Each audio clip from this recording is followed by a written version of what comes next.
Hello fellow nerds, today's video is going to be a book flip through, and I would like to show you Gwent, the Art of the Witcher card game. Those of you who have only seen the Netflix series probably won't know yet what Gwent is, and that Geralt is obsessed with playing Gwent and collecting Gwent cards. This is a major collecting side quest in the Witcher 3 game. It is also by now a standalone video game, the Witcher Gwent game, and this book is based on both the versions in Witcher 3 The Wild Hunt and the Gwent video game. So without further ado, let's have a look at some of the art in here.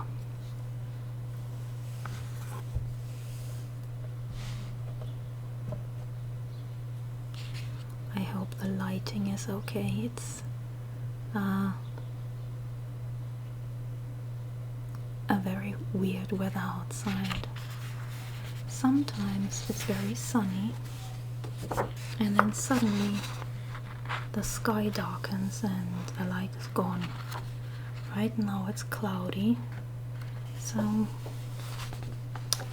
we'll see how this goes.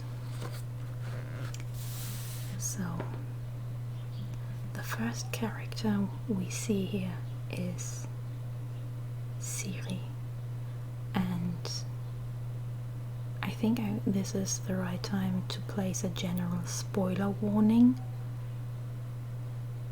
If you haven't read the books, haven't finished the game, haven't watched the Netflix series, you have been warned. I'm going to spill all the spoilers here.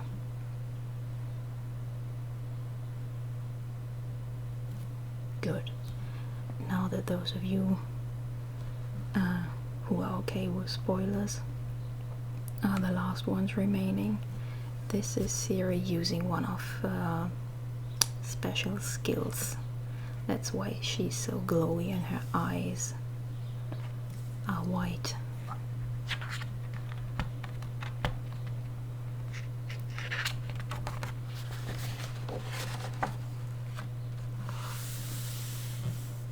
The foreword by the art director Katarzyna Redesiuk. I apologize if I get the Polish names wrong. I should probably know better, having a Polish last name myself, but oh well.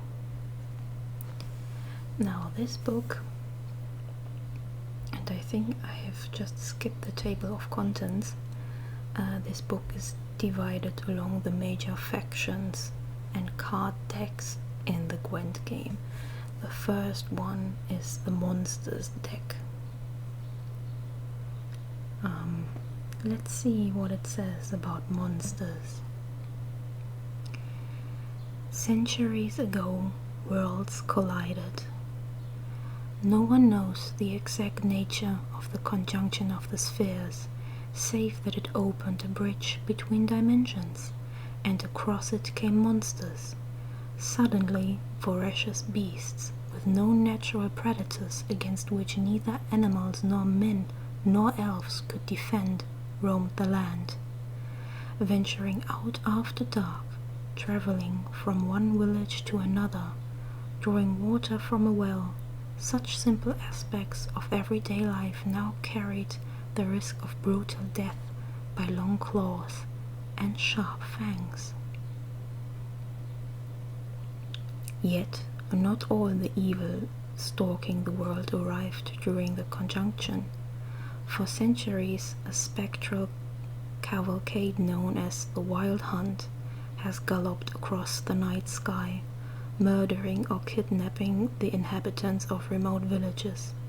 In its wake comes a merciless cold, thought to be the first feelers of the white frost, the force which, according to prophecy, will bring about the world's end.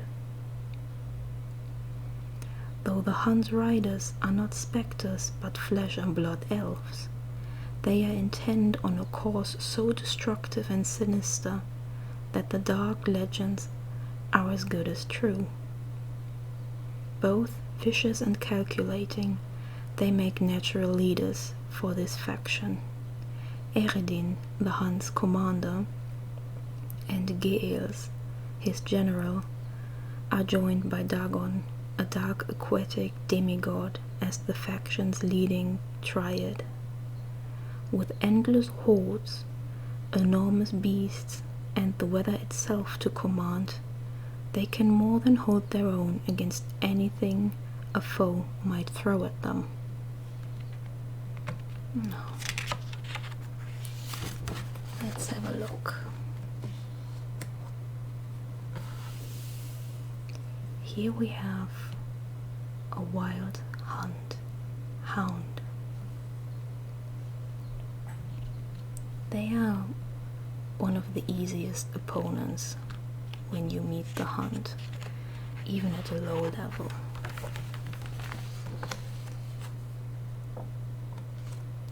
Unlike this one,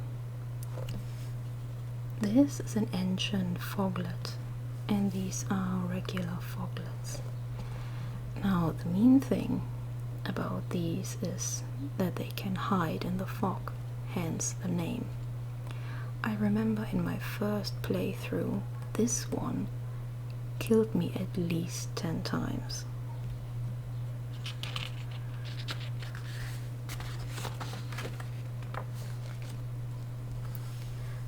Neckers win by outnumbering you.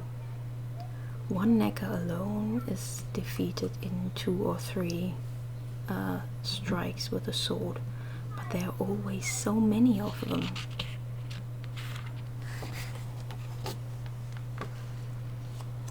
And here we have the Wild Hunt riders, along with some of their hounds. The horses have pretty ugly armor, but it's sturdy, so not everything has to be beautiful.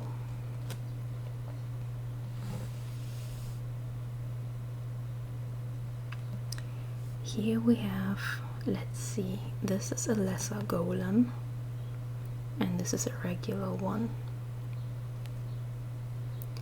Now, as you know, the Witcher franchise is centered in Eastern European myth and legends. Golems, however, are from Judaism, and they originated specifically in Eastern European Judaism. There's a lot of debate going on if it's okay to portray golems like this, because the original Jewish golem is not a fiery elemental as we see here. But anyway, I'm not going to get into this. Now down here we have a lesser fire elemental and a lesser earth elemental.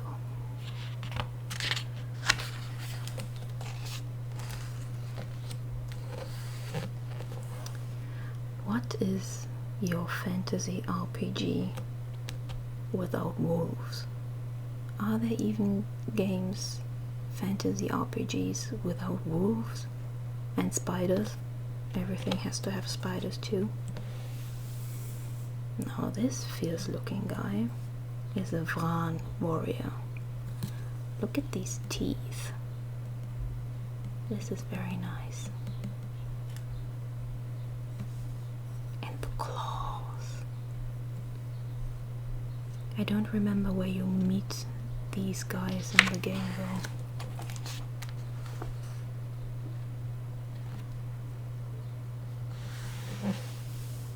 This is a ghoul, another classical monster in horror and RPG settings.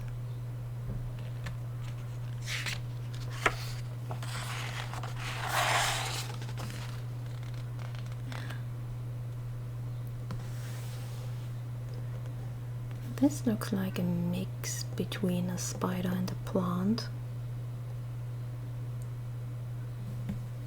And it's huge. Personally, I don't like the plant-based monsters. I don't even know why. Maybe it's because they used to ambush me.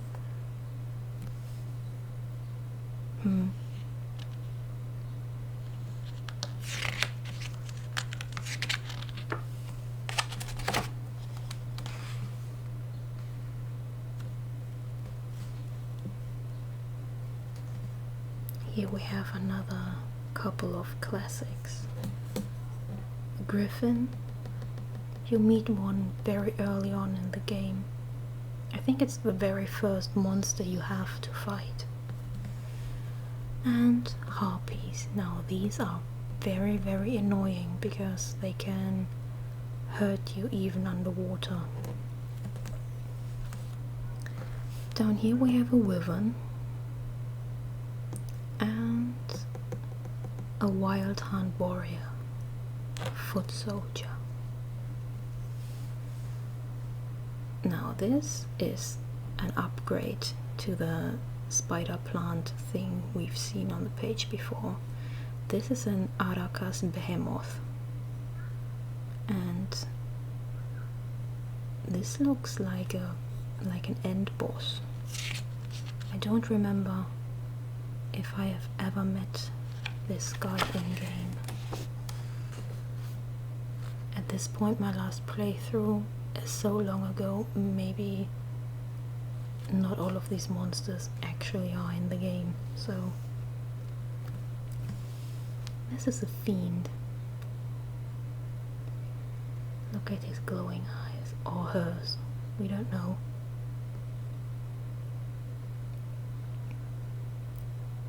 And how tall it is compared to the tiny human. And this one is called a frightener. Looks like a stone spider, and it's huge.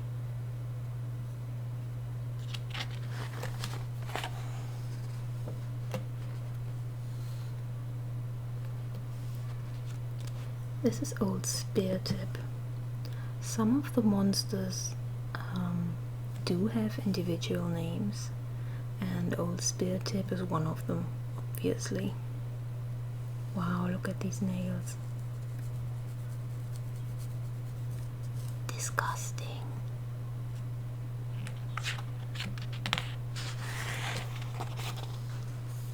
Ah yes, the crones, the whispers, the brewers, and the weavers.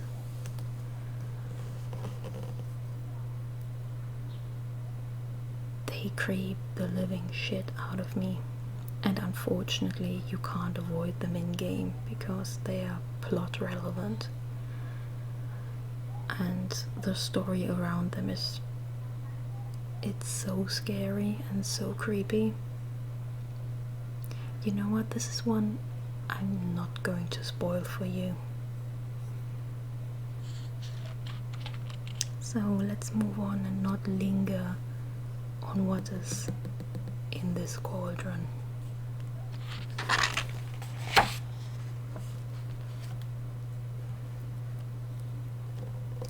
Here we have the hags, the grave hag and the water hag. This one is pretty powerful too. Or maybe I'm just really bad with water-based creatures.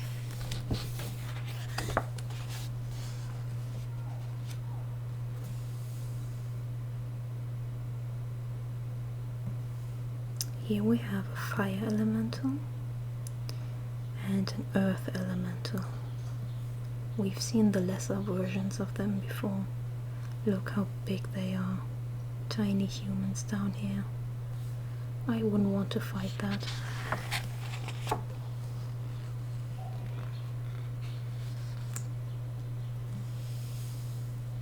This is an ice giant.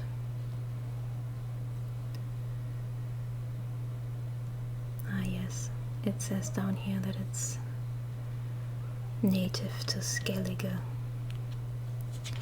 Skellige, along with Toussaint, is my favorite region in the game. This is a Chiron, and for some reason this reminds me of the worms in Dune, you know, the sci-fi franchise by Frank Herbert. Even though this isn't desert based at all, but for some reason the design reminds me of the Dune worms. Now this is the demigod Dagon, which I have read about in the introduction to the monsters faction. And here we have a Draug. This one confuses me because when I hear the word Draug, I immediately think of Draugr, the undead soldiers in the Elder Scrolls, and they look nothing like this, fortunately.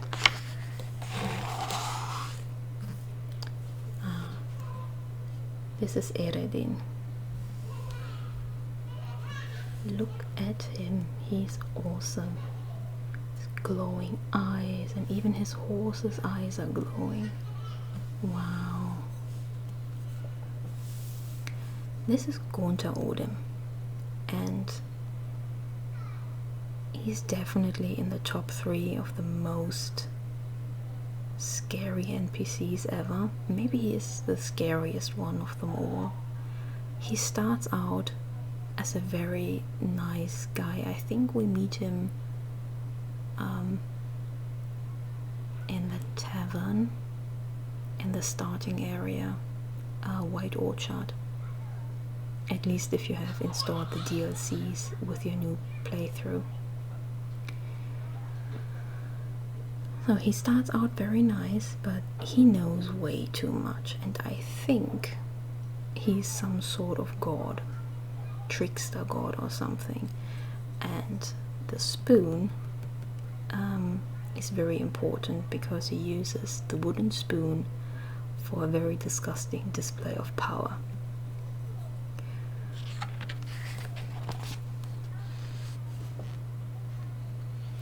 Here we have 2 more famous NPCs of the Wild Hunt.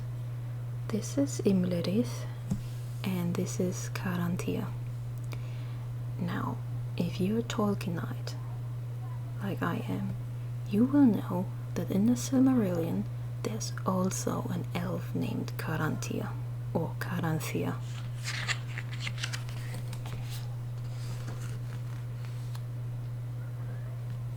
This is Gales. He likes to paint. And this is Avalach.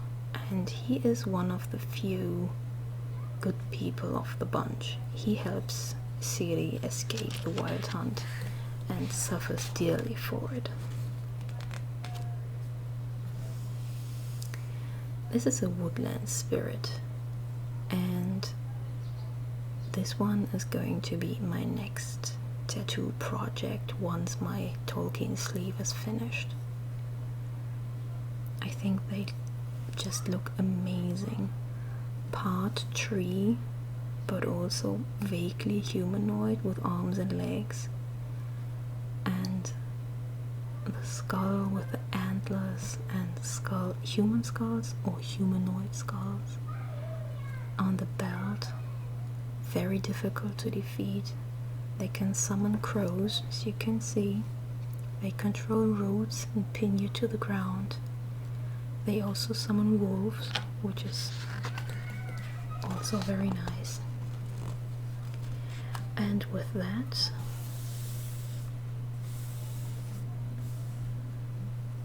we have finished the monsters faction, and the next one are the Northern Realms.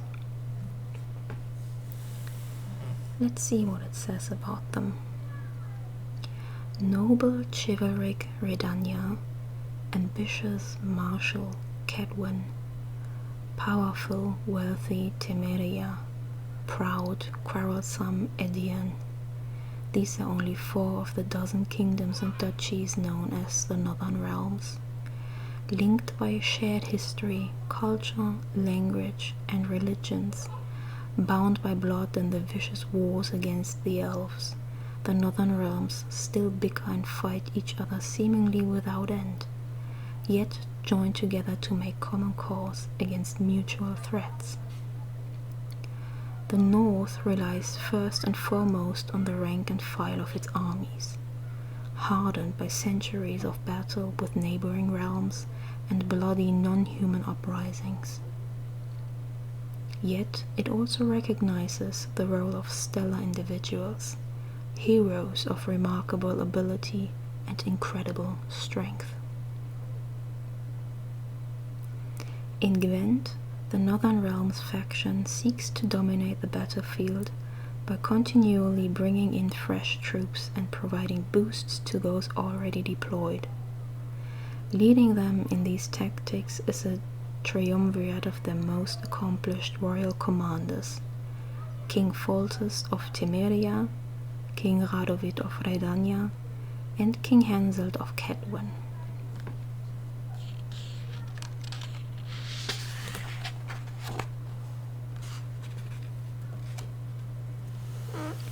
So we start off with 2 supporting cards. This is a ballista and this is a field medic.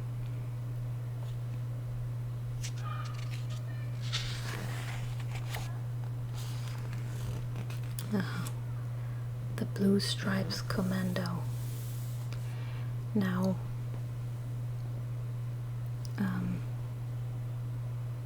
there is a lot of racism in The Witcher, and it is most obvious in the Northern Realms, because they fight against everything, everyone not human. Elves, dwarves, halflings, shapeshifters, otherlings as they call them. And the Blue Stripes are an infamous unit of elf killers. What's the political correct term for that? They are a special force in dealing with elven rebels, about whom we will talk later on.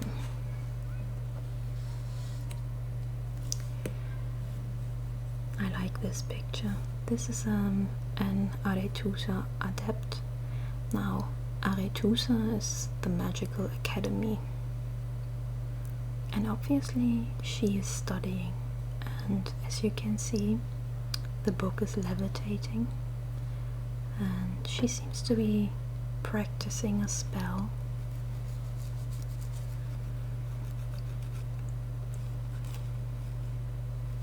I like how she's on the one hand focused on what she's doing, but her posture is so relaxed.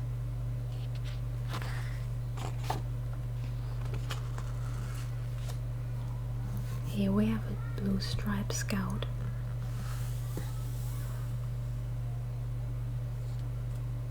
And some light cavalry. More support cards. The trebuchet and siege support.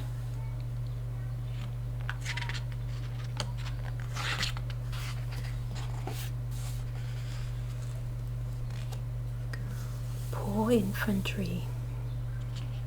Cannon fodder, in other words.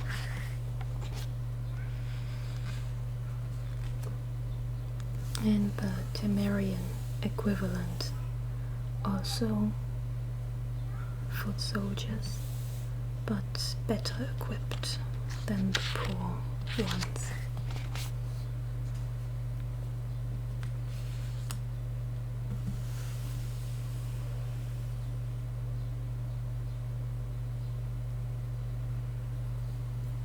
Most of these are Redanian soldiers. This one is a Redanian elite soldier. Oh, he's the only Redanian soldier on this side, on this page. I'm sorry. This is a Cadwin siege expert.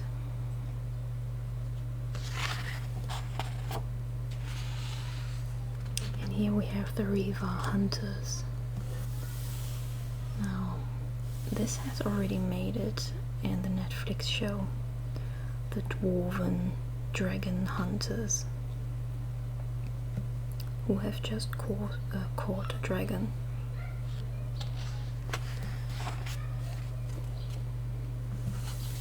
More support cards. Here we have some Redanian knights.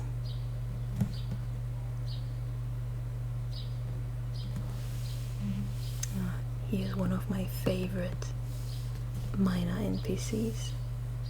This troll is called Chololo.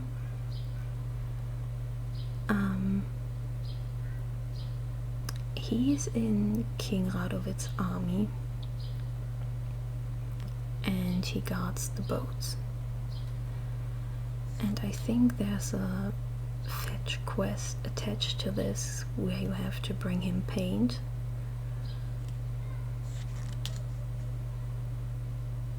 I don't quite recall what did he want to paint. I think he wanted to paint the boats. Oh. Now this fellow, the Bloody Baron, we meet him during the main quest. He has knowledge about Ciri's whereabouts, and he is one of these ambiguous NPCs. He starts off as a very friendly guy who misses his wife and daughter, and later on in the quest we learn why his wife and daughter left him, because he is not a very kind man. And this Lurkin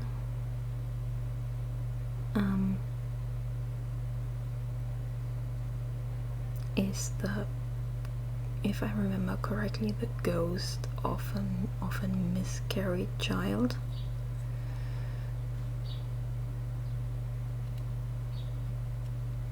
Or the ghost of an unborn child. And this all ties together. It's a very sad story.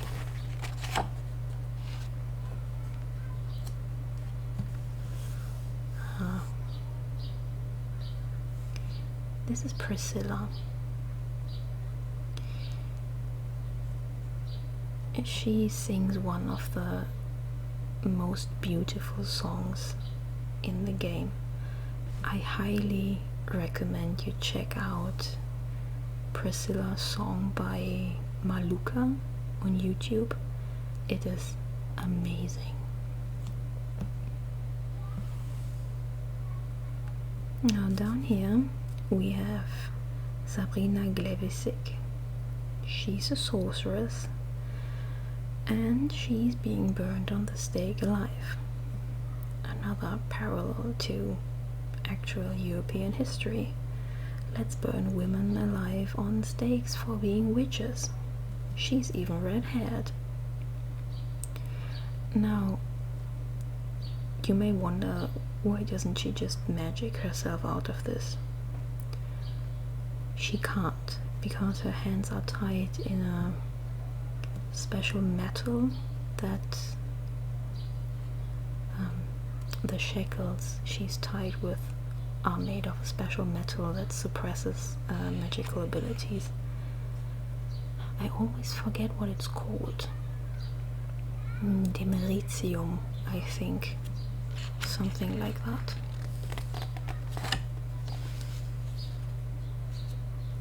This is King Foltest, but I want to talk about this guy.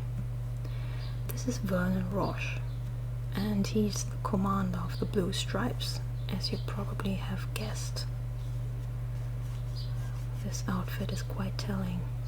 Now, if you have played the second Witcher game, Assassins of Kings,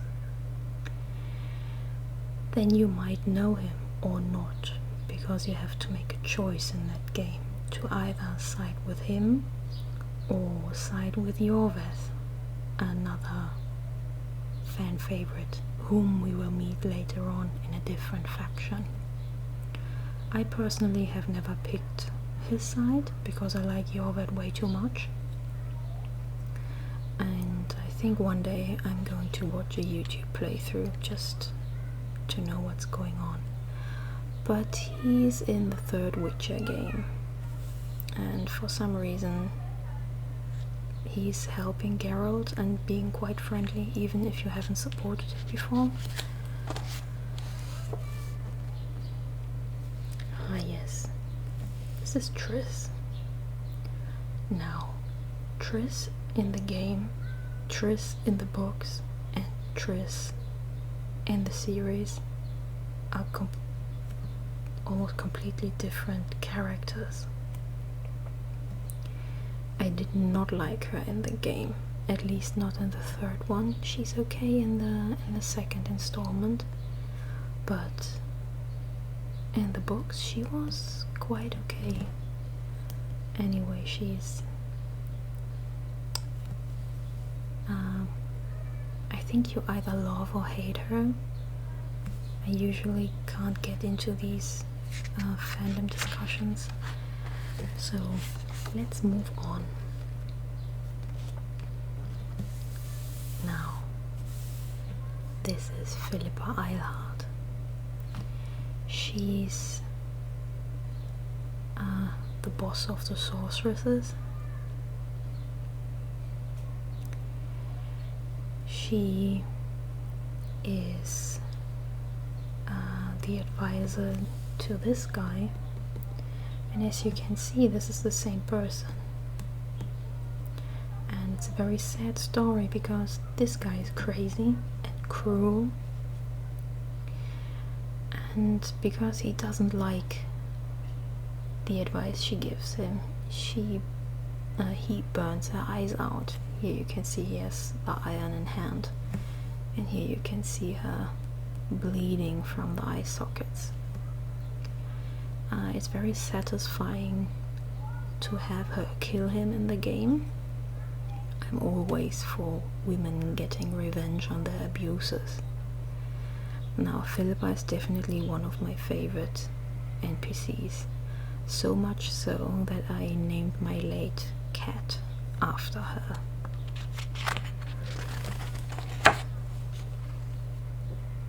This is Shani. She's a healer, a doctor from one of the DLCs. Not the one in Tucson, the other one, the sad one. What's it called? Heart of Stone. Yes. God, my memory. And she is one of Geralt's many, many lovers.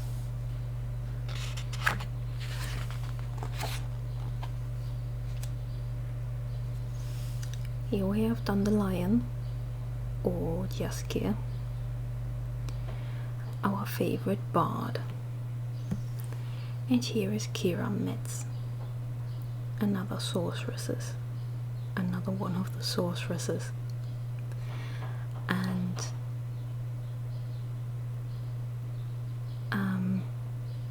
her character taught me that the smallest choice in the Witcher game can have devastating consequences, because if at some point you don't support her in her studies, I think she wants to find the cure for her disease, and if you speak out against her methods and don't support her, she will go to Novigrad,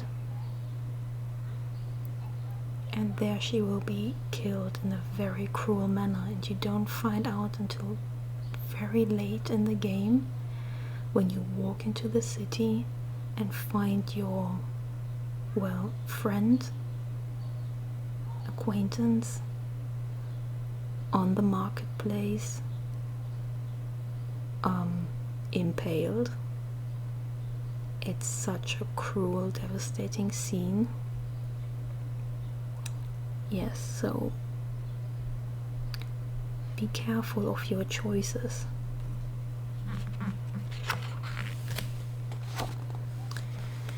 And with that, we move on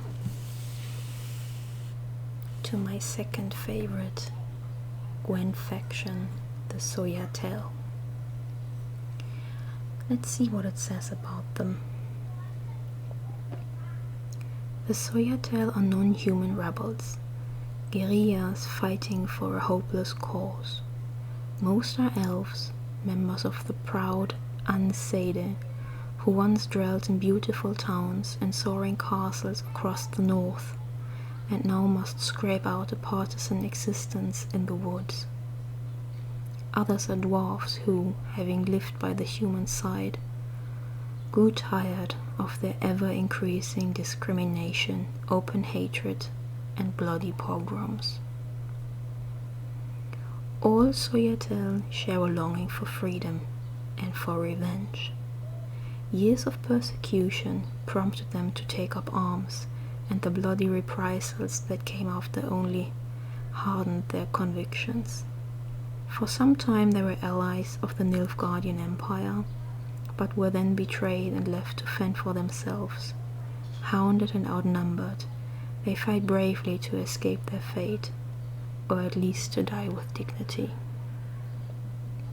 In Gwent, the scoiatael are the most mobile of factions, able to react quickly to their opponent's moves and to employ guerrilla tactics like ambushes, traps, and feigned retreats. Special cards find special synergies in scoiatael decks, letting the faction seize control of the battlefield and fight enemy armies on its own terms. With Francesca Findabair, Brouwer Hoog, and Aithne, each providing a different arrow in their strategic quiver, the scoiatael channel scrappy versatility and slippery gumption, very much like one would expect from fighters nicknamed Squirrel.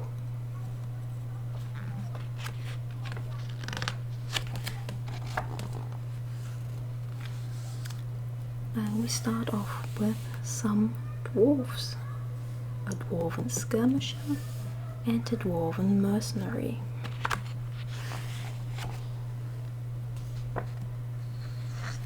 What I like most about the aesthetic of the scoiatael is that they all paint their faces and have colorful clothes, which you can't see in these pictures. They are very colorful in every way.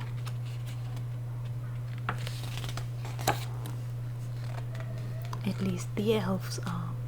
The dwarves are more earth tones, metals, big shields, you know, dwarves. Now here you can see it a bit.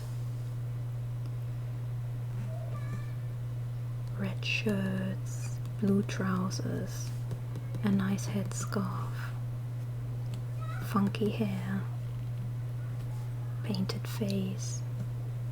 She has painted her face too. And this one is a Vreehead sapper. Now, the Vreehead was a regiment in the Nilfgaardian army, and Vreehead sounds a lot like Freiheit in German, which leads me to assume that Nilfgaard is a mix of the Roman Empire, the Holy Roman Empire, and with a lot of German and maybe Dutch linguistics thrown into the mix. But now we are talking about the scoiatael. Here is another three-head dragoon this time.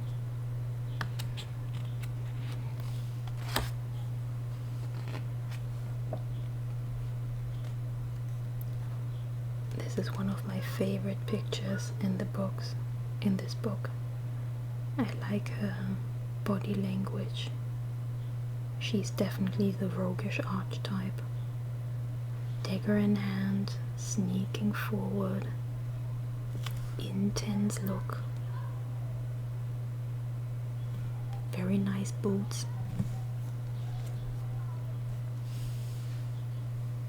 This one is also nice. The energy, hopping, and she's basically jumping into battle, possibly from a rock or a tree. Short sword in hand, although this could possibly be a parrying dagger. But I'm not going to bore you with my love for knives and swords and stuff. Now there he is, the fan favorite, the infamous Gwent.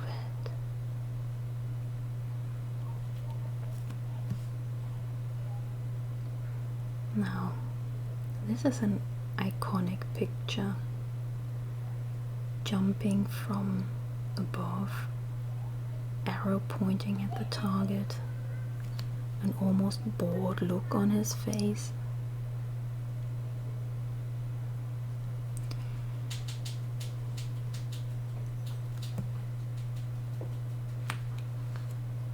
You can even see his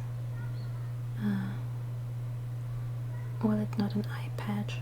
He has his headscarf drawn over his missing eye.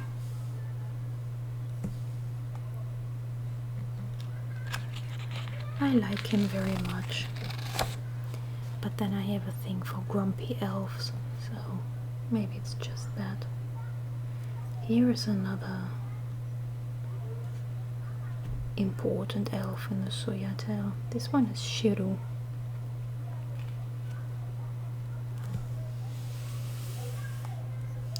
And this picture encapsulates a major plot twist in the second Witcher game. This dragon has a very complicated name. It's Sessin Thesis. This is very difficult. And dragons can shape change, and this dragon usually takes a human form. In fact, I think because she's a young dragon, she can only take human form, unlike her father, who can change in many forms. What? They are not telling us who the dragon changes into? Alright. Now this is a character those of you will remember who read the books. This is Toruviel. I don't think she appears in the game. She's a bit creepy, smiling down at the presumably human knight she's just killing, sitting relaxed on a rock and stabbing him in the eye, or in the face at least.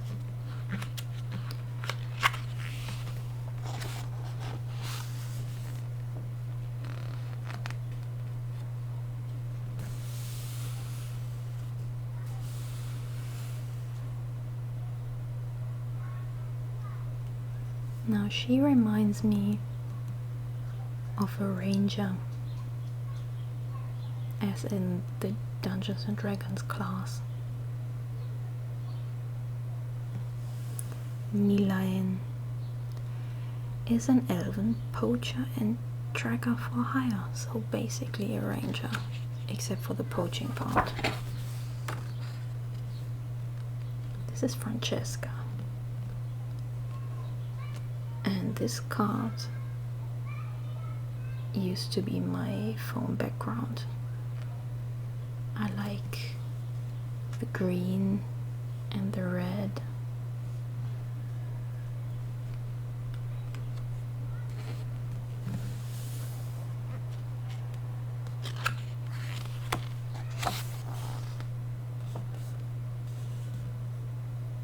This is Isengrim.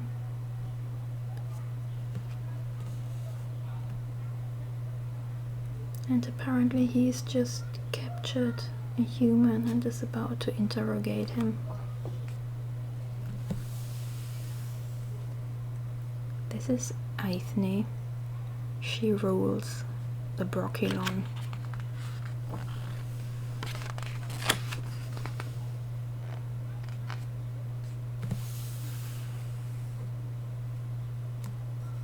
This poor fellow is Ciaran.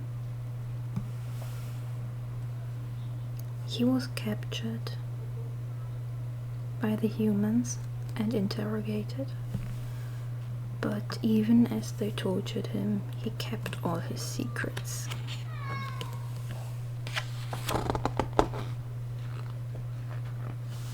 And here we have more dwarves. This is Bruverhoog. Look at that beard. If I were a guy, I would grow a beard like that and then braid it and put beads in it and stuff.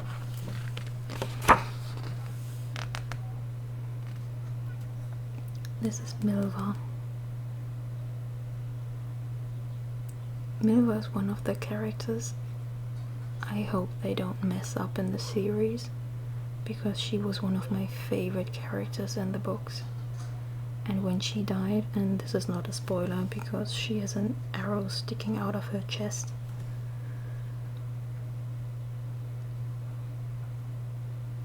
it was very sad.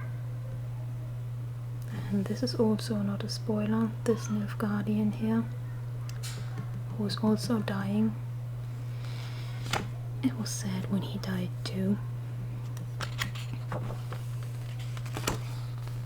Come to think of it, there was a lot of sadness in these books.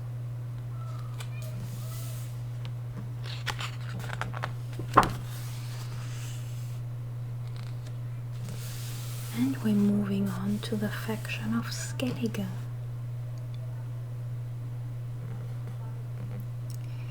Skellige is a group of islands inhabited by a series of bellicose, quarrelsome clans.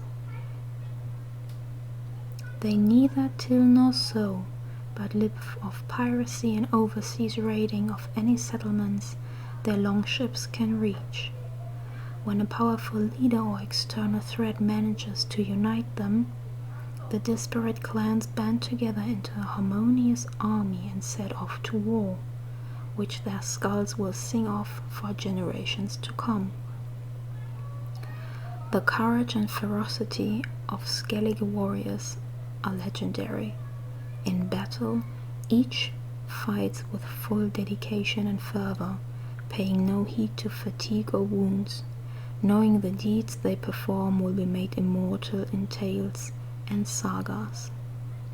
In Gwent, Skellige's cult of battle and posthumous glory lets them strengthen units that have suffered wounds and bring back those already dead and buried. Led by King Bran, Jarl Krach an Kreite, and the legendary Harold the Cripple, and joined by shape-shifting berserkers, powerful druids, and fierce priestesses, the islanders march forward relentlessly, growing stronger the more rounds they fight and the more wounds they endure.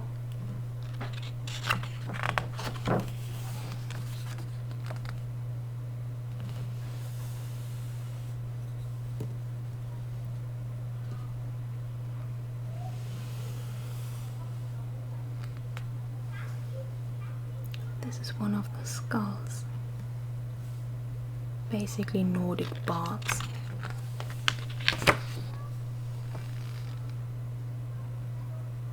This is a raging berserker. And this is a raging bear.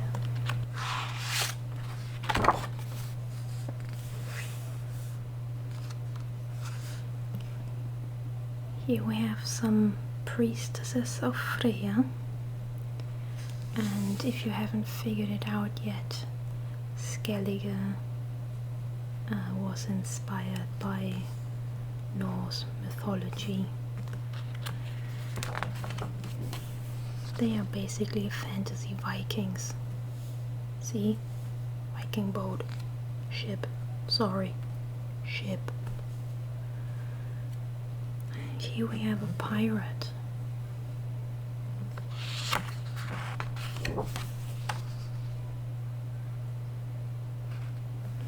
The clan Shield Maiden.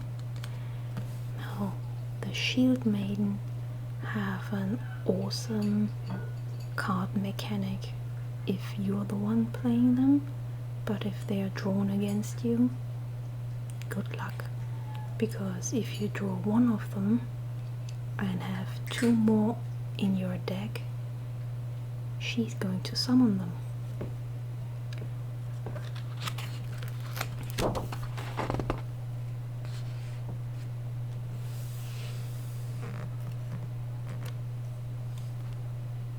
This reminds me of the famous Skyrim helmet.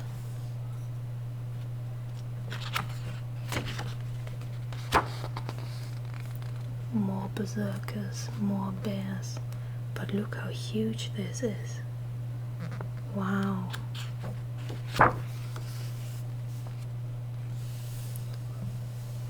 A war-long ship.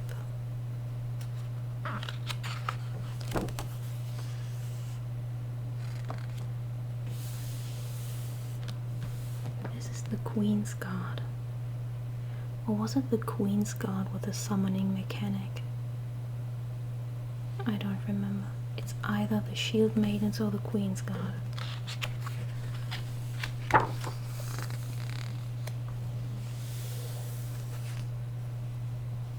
This is Coral. She's a magic user, obviously. And there's much discussion about where her name comes from. Is it her hair, or the shade of her lipstick, or that she was born in Skellige and has an affinity for the sea? We don't know.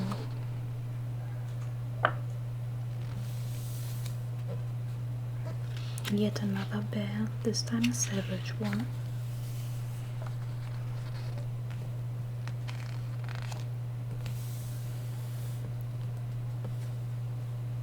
I don't remember these guys, but there are a lot of NPCs on Skellige. Madman Lugos is the head of another clan.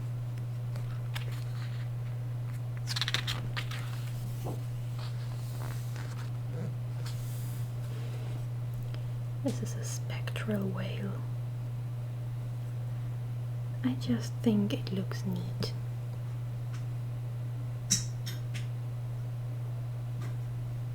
I like high contrast pictures, very dark background and highlight.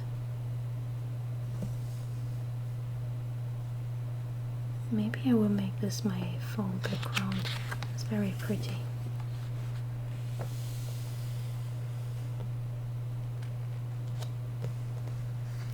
This is Krach Ankreite, the leader of Clan Ankreite.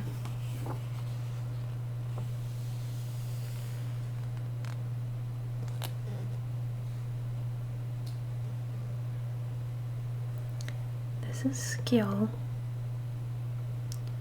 He has a very sad story. He's remembered as a coward,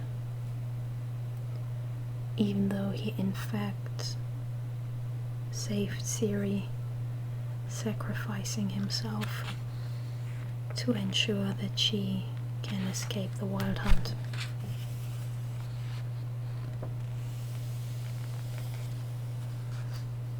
This is Hjalmar.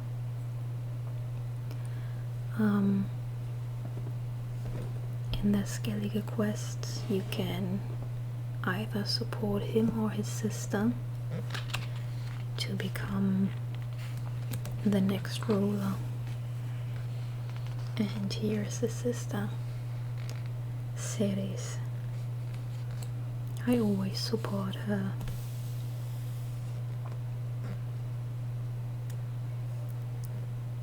This is Ermion the Druid. The druids in Skellige are very weird. And they play pranks on each other. This is Heimdall. Another long ship. And we are moving on to the Nilfgaardian Empire. This is my favorite faction to play in Gwent. Let's see what it says. The city of Nilfgaard lies in the continent's far southern reaches, but the empire that bears its name stretches far to the north, to the very borders of the northern realms. Gold, diplomacy, steel. The Nilfgaardians use all these and more to dominate all the lesser kingdoms and duchies between their capital and the Amel Mountains. They then stormed through the mountain passes and swept into the first northern realm, Sintra, starting a long bloody war of conquest they have waged with brief intermissions ever since. Strongly centralized and militaristic, the empire seizes every chance to expand its sphere of influence, cutting down potential rivals and dominating them one at a time, using ancient, tried and true, divide and conquer techniques. In Gwent, this faction is led into battle by one of three emperors, the feared and respected Emhyr var Emreis, the young and ambitious Morvran Voorhis, or Jan Kalveit, the people's tribune. Nilfgaard's strength lies not only in the powerful and well-equipped army it recruits from every corner of its dominion. It also takes the form of the spies that inform its foes' every move and covert agents that paralyze through bribery and assassination.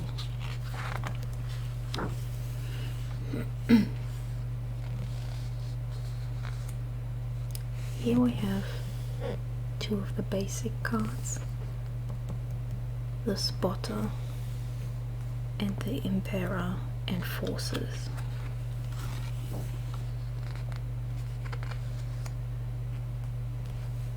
Now, for those of you who know about history, will recognize this as a Roman shield. So the influence here is ancient Rome.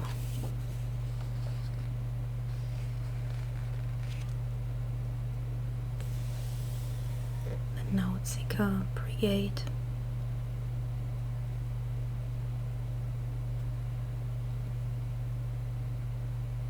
Here's the Nilfgaardian sun on the breastplate.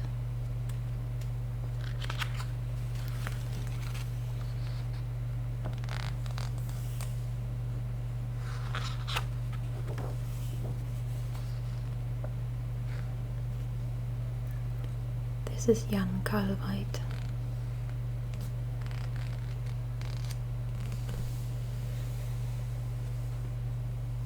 These two soldiers are from the Emperor Brigade, and they are guarding Emhyr var Emreis, sitting on his throne in the background.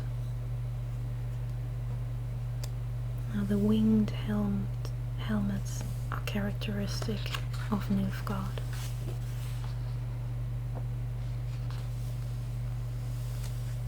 This is Stefan Skellen. I think he's a spy of sorts. I don't quite remember. And he has the Nilfgaardian sun as a throwing star. That's a nice little detail. Also, just let me add, as a military historian specializing in early modern history,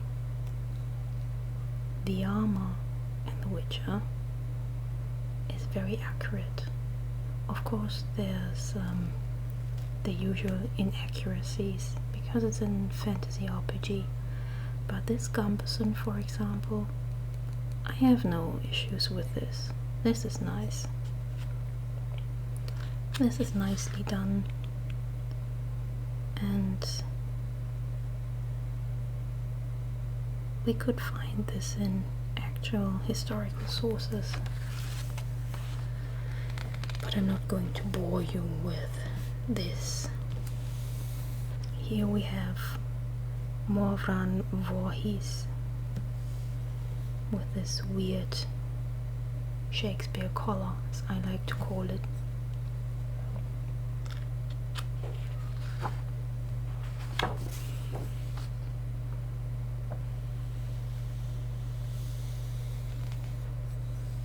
This is Cynthia.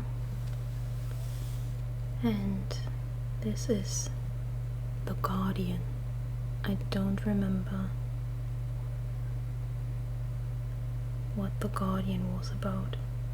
Well, of course, he's guarding something, but he just looks like a fire elemental.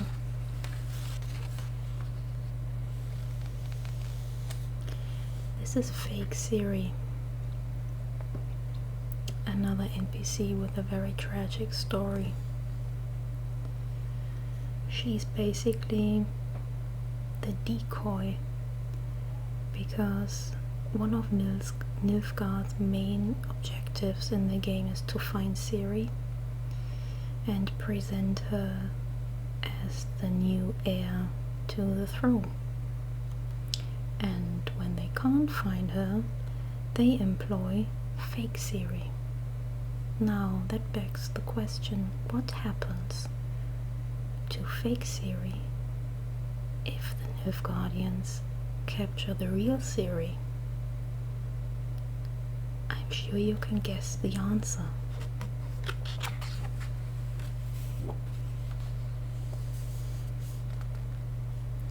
This is Asira va Anahid, and this picture speaks to me on multiple levels. I like magic users. If I have the choice, I always either play as a mage or as a rogue or a multi-class. I like her outfit. I like the scroll attached to her belt instead of a sword, and she has a black cat as a familiar, and I also have a black cat, and that's all it takes to relate to a character sometimes.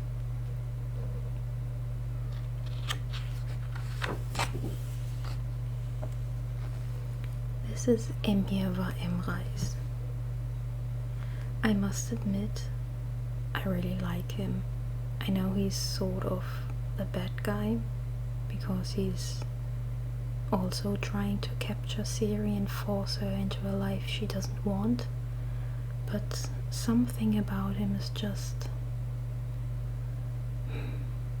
cool.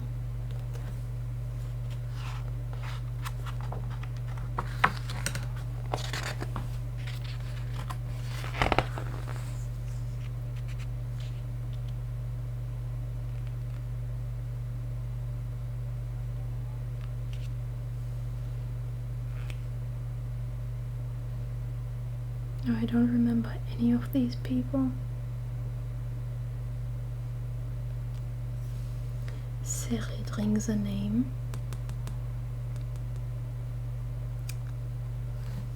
But I don't remember him.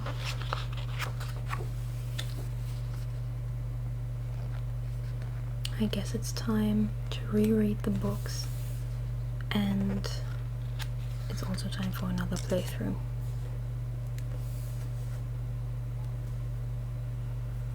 Now this is a nice example of video game armor done right. This is, yes, it's pretty, but it's not impractical for the sake of being pretty.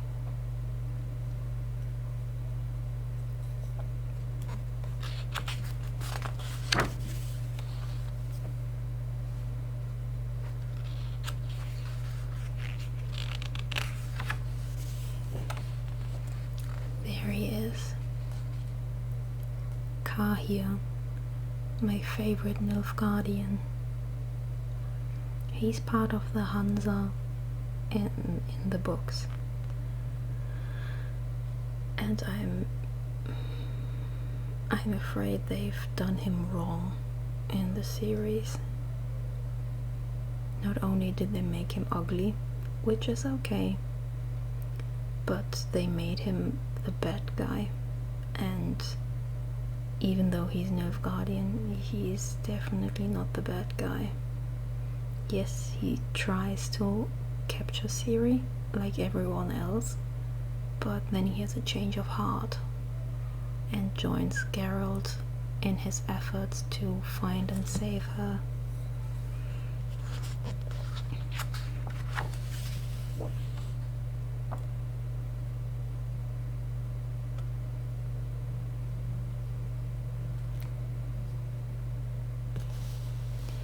Here we have two witches. This is Letho and this is Orcs. And now I remember where I have heard Serit before. Serit and Orcs are renegade witches and work for Letho, the Kingslayer.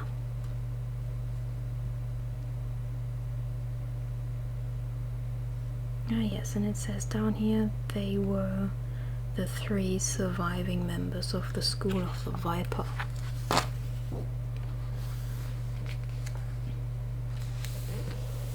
And lastly, we have the neutral forces.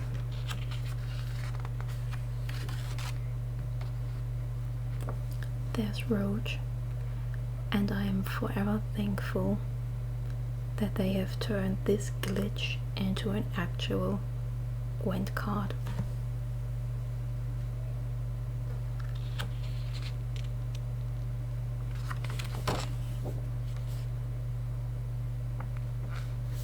Here are some more dragons.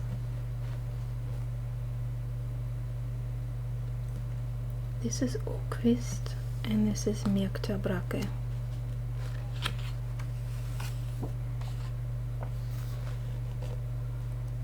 And this is a regular fantasy unicorn, and this is the dark take on a unicorn.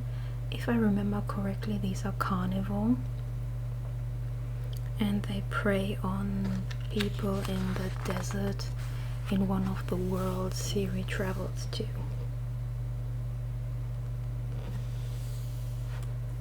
Here we have Geralt's fellow witches, Eskel and Lambert. I really like Lambert because he's a sarcastic prick. He's very entertaining, while Eskel is more cool-headed and has a pet goat, Little Bleacher. Little Bleater, sorry. And here's Papa Vesemir.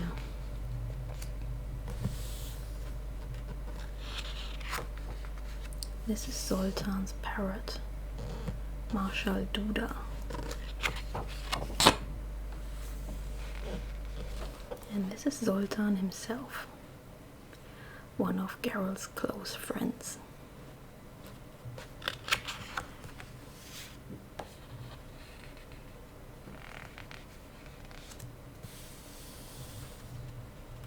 Another dragon.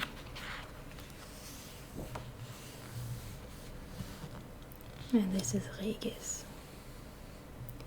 He's a character from the Blood and Wine DLC set in Toussaint. And he's a vampire. But he's sober. He doesn't drink blood anymore. And he also helps Geralt to find Ciri in the books. And here's Geralt casting Igni. And here we have Ciri.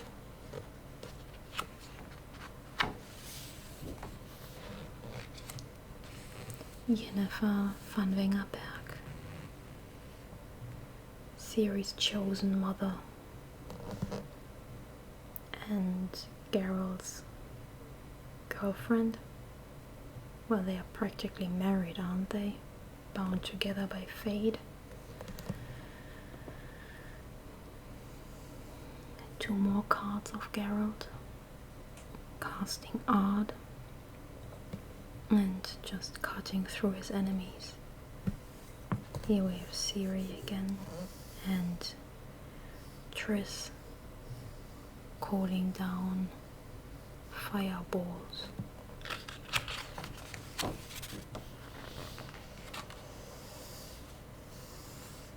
This is a creepy dude you can kill in, was it Oxenford?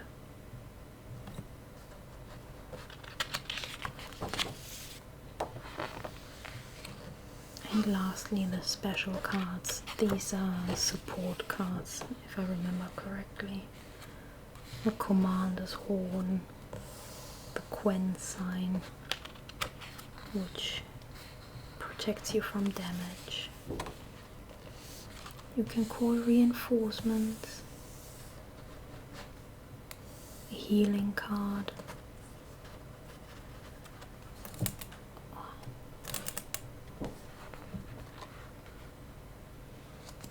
weather cards.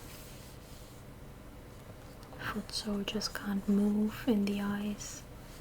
Archers can't see in the fog.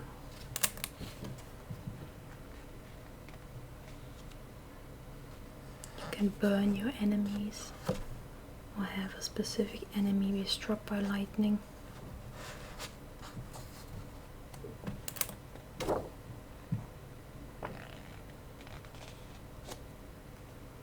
Or you can drown them.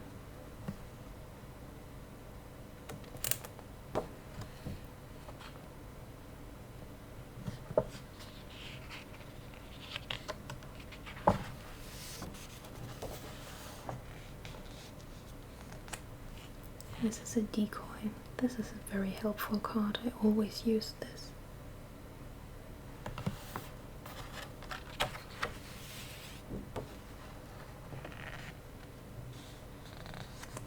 I like this picture. It's so telling.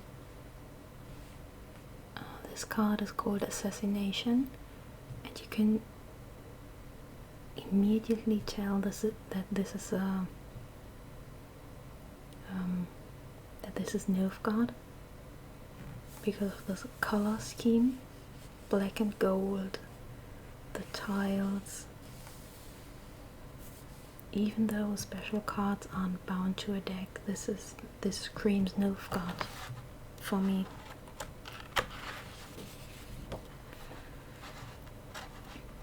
Here are some potions. This is very pretty. Blizzard potion.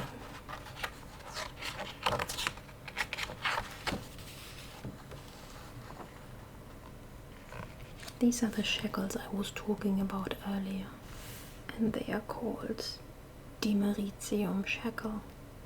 Here you can see the effect they have on magic users. And that's it.